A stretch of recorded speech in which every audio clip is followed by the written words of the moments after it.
বুঝতে পেরেছি, তাই না? বুঝতে পারছি? পারলাম তো কিছুটা। কি বুঝতে পারলাম? EIS একটা পাইলট প্রোগ্রাম আমাদের চালু হয়েছে, তাই না? শ্রমিকদের জন্য, কাদের জন্য? শ্রমিকদের জন্য।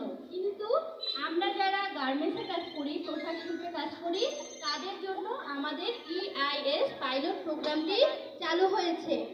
এবং যারা বিজিএমই বুঝি তো?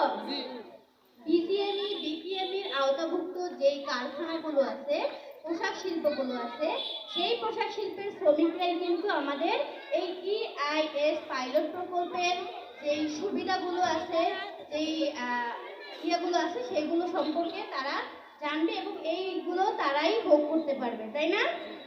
আচ্ছা, এই EIS পাইলট প্রকল্পটি চালু হয়েছে 2022 সালের 21শে জুন। কত সালে বলতে পারবেন?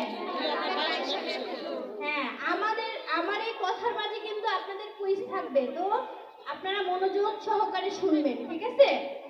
আচ্ছা, এটা চালু হয়েছে 2022 সালের 21শে জুন এবং এই EIS পাইলট প্রোগ্রামটি আমাদের পোশাক শিল্প শ্রমিক যারা তারাই পাবে এবং বিপিএমইর আওতাভুক্ত যারা তারা এই সুবিধাটা ভোগ করতে পারবে। যারা মৌসুমী এবং অস্থায়ীভাবে কাজ করে এবং চুক্তিভুক্তভাবে কাজ করে, সেই শ্রমিকরা কিন্তু এই EIS পাইলট প্রকল্পের আওতাভুক্ত হবে না, ঠিক আছে? EIS পাইলট প্রকল্পটা তাহলে কি? EIS পাইলট প্রকল্পটা হচ্ছে আমরা শ্রমিকরা কারখানাতে কাজ করার সময় যদি কোনো দুর্ঘটনায় পড়ে স্থায়ীভাবে অক্ষম হয় বা কোনো শ্রমিক যদি মারা যায়, সেক্ষেত্রে তাদেরকে একটা সুবিধা দিবে বা তারা একটা সুবিধা পাবে। যেই শ্রমিক স্থায়ীভাবে অক্ষম হবে সেও সুবিধা পাবে এবং যদি কোনো শ্রমিক মারা যায়, তার পরিবার বা পোষ্যগণ বা তার ইনকামের উপরে যারা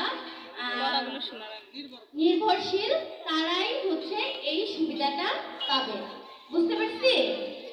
অন্য কেউ কিন্তু এই সুবিধাটা পাবে না। স্থায়ীভাবে অক্ষম যারা বা অক্ষম হবে দুর্ঘটনায় পড়ে তারা এবং যদি কোনো শ্রমিক মৃত্যুবরণ করে তারা, এই দুই ধরনের ভুক্তভোগী শ্রমিকরাই এই সুবিধাটা পাবে, ঠিক আছে? এবং এই সুবিধাটা পাওয়ার কিছু নিয়ম আছে। সেই নিয়মটা হচ্ছে, বাংলাদেশ কেন্দ্রীয় তহবিল সম্পর্কে আমরা কেউ জানি বা জানি না। বাংলাদেশ শ্রম আইনের একটা কেন্দ্রীয় তহবিল আছে, সেই তহবিলে আমাদের এই আবেদনটা করতে হবে। সেটা আমরা করব কারখানার মাধ্যমে, ঠিক আছে? আমাদের কারখানার মাধ্যমে